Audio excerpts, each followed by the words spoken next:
Hello and welcome to Southeastern 16's preview of Tennessee's upcoming football season for 2025. I'm your host, Chris Lee of Southeastern 16, joined by Jay Greeson. Jay, very interesting season for the Vols. Obviously, you were the subject of a lot of offseason talk with the quarterback switch of Nico Iamaleava. We know all that story, but I think it's going to be a very interesting season for Tennessee. Not just the quarterbacking, but the Vols lost some big-time guys on offense, too. On the other hand, Josh Heupel is one of the better offensive coaches in this league. I'm very eager to see how Tennessee's season goes because there are questions, but I think few coaches in the league, if not the country, have been better about getting the most out of their talent than Josh Heupel. I think sometimes if in this realm of sports at multiple levels, you can be a proud franchise, a proud program, and you look back on let's be honest, Tennessee has had some disastrous hires at the football coaching position, and they've hit the home run here. Josh Heupel is really good at this and has found ways to not only get the most out of his offense, but get the most out of quarterbacks who other people may have thought had maxed out, and he's figured out a way to get more out of them. He's recruited exceptionally well, continues that. The five-star current senior in high school, the number one quarterback in the country, is already committed to Tennessee for next year. But the questions around Nico Iamaleava's departure and all of that leave a whole bunch of this in flux. All things considered, in Josh I trust if I'm a Tennessee fan. But I think your diction there was a little intriguing to me. I'm curious if Tennessee fans are eager to see what this next phase of offense is under Heupel, or if they're anxious, because there is a difference, and how that plays out is going to be, and it's not even in my mind about the quarterback. It's about SEC Player of the Year replacing Dylan Sampson. Because that guy ran for almost 1,500 yards. He was a guy who, if they needed 3, he got 4. If it was 2nd and 8, you could give it to him twice, and then you were moving the sticks. And, yeah, that defense last year played great. And I know we'll get to both sides of the ball and who these guys are going to be in the fall of 2025 as opposed to who they were in 2024 in a Tennessee team that got to the college football playoff. But finding a version of Dylan Sampson. And, you bring up a great point about offensively, because Josh Heupel has always preferred to throw the ball around. He was a runner-up for the Heisman as a quarterback at Oklahoma. He's known for the passing game. But last year he looked at his strengths, and he coached he coached through his roster rather than trying to fit his roster to his game plan. And that honestly is a level of humility and acumen that I wish more coaches did. I mean, because if your collection of players are not better than their stars, then you're committing coaching malpractice. But if you figure out a way to maximize the guys you have to get to the playoff, even when Nico didn't have a tremendous year last year, because you use Dylan Sampson wisely, effectively, and efficiently, then that's good coaching. I don't care where Tennessee was picked. I don't know how many guys in the SEC did a better coaching job last year than Josh Heupel. Yeah, I think you can say that almost every year that he's been there. I'm still amazed by the job he did year one. That program felt like it was a flaming dumpster fire after Jeremy Pruitt left, and he took it and made it respectable quickly and a national level factor in year 2. And I think the running back discussion is an interesting one because this is where you can kind of see both sides of the issue. I would look at Dylan Sampson's production his first couple of years there, and I would this looks like the best running back on the team, and yet he would be their number 2 or 3. He gets his first crack. He is SEC Player of the Year, and deservingly so. On the other hand, you look at their roster this year. As best I can find, Miles Kitselman, their tight end, who's a quality one, is the only guy that I'm finding getting all SEC love anywhere, and that's like 4th team type of love. So it is not a cast of names people know. Now, again, this is a program that has developed players, Dylan Sampson being the best example of one. Hendon Hooker being another great example. So somebody is probably going to pop up on this list. Maybe it's, I don't know if it's Chris Brazzell in year 2. Probably it's Mike Matthews, potentially, who is a 5-star wideout out of high school. Like, there will be somebody that we are probably talking about as one of the better offensive players in the country, or at least in the league at the end of the season. It's not apparent on the roster at this point as I'm looking at it from where I sit, but that's a testament to Josh Heupel. It feels like the bet has always been to say, hey, forget the names on paper, trust the guy to develop them into players, because he's done it. He has done it. And it's a commitment to, I don't know how many people know this, but Tennessee ran for more yards, almost a little more than 2,900 last year, than they threw for, a little less than 2,900. So when you realize what your strength is behind that offensive line, now they got to replace 4 starters, and they got in the portal, and they've got some stars behind them. David Sanders comes to mind, the country's #1 tackle coming out of high school. But I think DeSean Bishop is going to get first crack. And you're talking about a guy last year in limited backup duty. You want to follow that script of Dylan Sampson. Yep. Stepping up big in his moment. DeSean Bishop last year averaged more than 6 yards a carry in his limited action. So, that's a guy that I think is a great starting point. But you want to talk about a kid that I've known about for a while, because he grew up here in Chattanooga and played at a couple of different high schools in and around our coverage area here at the Times Free Press.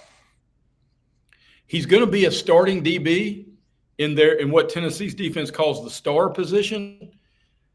But Boo Carter is going to be electric on kick returns, and they are going to find a way, a la Travis Hunter, to get this guy involved on the offense and the ball in his hands. He is a true sophomore that, I'm telling you, when the football's in his hands, he is electric. Yeah, and they have done a great job of that. You mentioned Bishop. That was my next thing, is he the next Dylan Sampson based on what he's done? Peyton Lewis averaged over 5 yards a carry last year. They brought in Star Thomas from Duke, who per carry wasn't great, but will probably do better in this offense. Feels like they just have a system. They've got 3 backs that they can run a lot, and you need that when you run at that tempo. I think the question is probably, well, I don't know if it's a question, but the offensive line, they did replace some guys. Lance Hurd, their left tackle, I think was a former 5-star kid at LSU, transferred out 2 years ago because LSU had 2 first-round tackles. Where was he going to play? So smart business decision on his part. Probably he's not hit his ceiling yet. They brought in Wendell Moe from Arizona, who was, I think, a second-team All-League guy last year in the Big 12. Started 11 games, and Sam Pendleton, who started 7 games at Notre Dame. They were going to man, I guess, the guard positions. And Hurd was a starter at all the left tackle snaps last year, I think, or all the games that he started. Looks like he missed 1. Point is, he was their full-time starter. In between, though, they've got some inexperience. So I think that's the thing I'm watching, is how do you get some younger guys who have not had to step up and play big roles to do it? I think that's fair. And I referenced his name, and everybody knows about the kid, David Sanders. He was a top 5 national player. As I mentioned, the #1 tackle. He's penciled in by a lot of folks that I read Tennessee projections and previews to start game 1, day 1 at right tackle, opposite Lance Hurd. So a new quarterback, a whole lot of new names and faces on the offensive line, including a true freshman tackle in this league, gets us back to the question of, are you eager or anxious about Tennessee picking up and replicating a season where they ran for almost 3,000 yards and 34 rushing touchdowns. 34 rushing touchdowns. Man. Jay, we've talked about a quarterback. We've not talked about the one that's on the roster this year. We're going to get to that in just a minute. But first of all, our friends at Game Time Sidekicks, check out their stuff. GameTimeSidekicks.com, promo code SE16 for 20% off your order. They make tremendous stuff. I've got my 40-ounce tumbler that I use for water. Man, this stuff works like crazy. Jay, I know everywhere you go with your game time sidekick stuff, it turns heads, and it does a wonderful job of keeping your beverage at the temperature you need it. And if you want to win a tailgate, have a slew of game time sidekick cups for everybody to drink out of. And Chris may be using it for water, but we know Sam Smith's going to watch our Tennessee preview. He can put a full 40 of malt liquor in that thing and get his day going right before Tennessee plays football. It's football time in Tennessee, as John Ward used to always classically say. Sam Smith taking life advice from Jay Greeson is probably a bad idea, but let's go to a better idea. And that's the fact that as much as Josh Heupel has gotten attention for his offenses, they have been really good defensively every year he's been there. Now, they don't have some of the guys they had a year ago, but they've got Jermod McCoy, who they got from Oregon State 2 years ago. He is a potential first rounder in next year's draft. They've got some dudes up front and Joshua Josephs and Byron Eason, who played good ball, are probably lower level all SEC candidates. Arion Carter is a star linebacker. Ricky Gibson is good at the other corner. The Vols have got some dudes on defense here, Jay. They do. And I think one of the things to start off with, you talked about Heupel having a very good defense every year.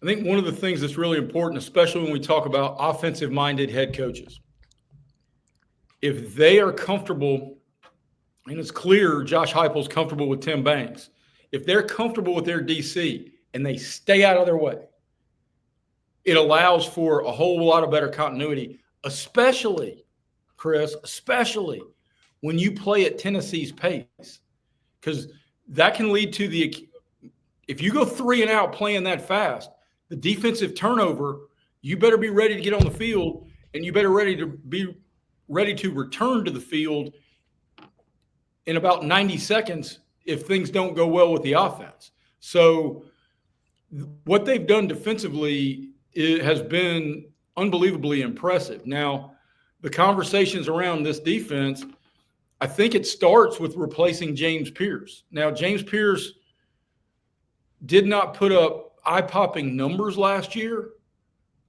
certainly according to expectation, but the reverse of that is what I like to call the Aaron Donald theory, is outside of quarterback, if you can find guys who demand double teams, whether it's a wide receiver who's got to keep a safety over the top, whether it is a defensive lineman who has to require 2 blockers or he's going to wreak havoc, then those guys are worth their weight in gold because they allow you to play 10 on 9 everywhere else. So replacing the presence of James Pearce, and it does start with Joshua Josephs. He's been there a long time. He's a guy that I think has a super high ceiling, but they need Jermod McCoy to be healthy and as good as he was 2 years ago.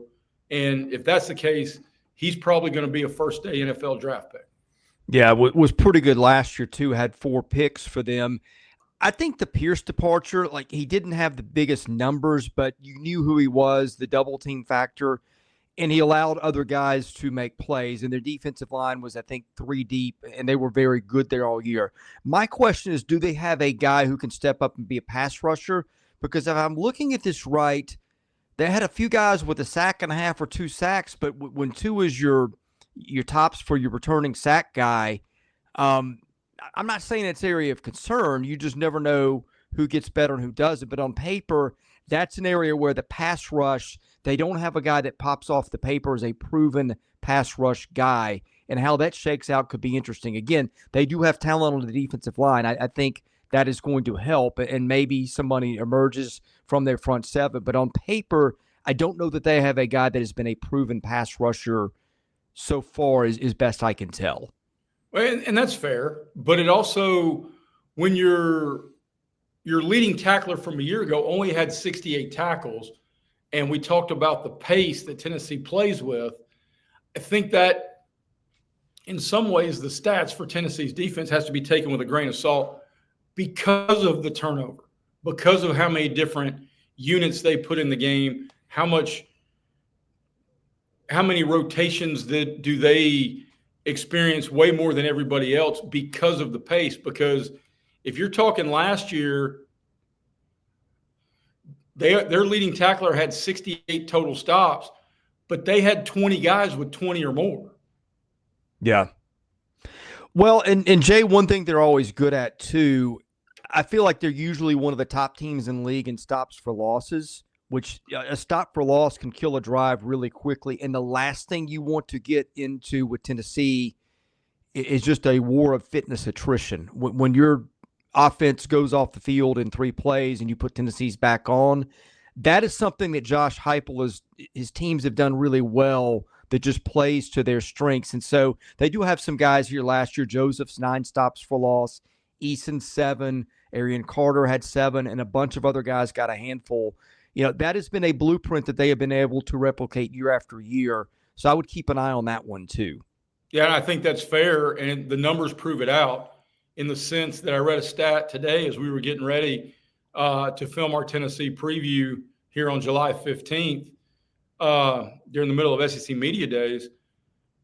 Tennessee's looking for their 3rd consecutive year with 100 or more tackles for loss.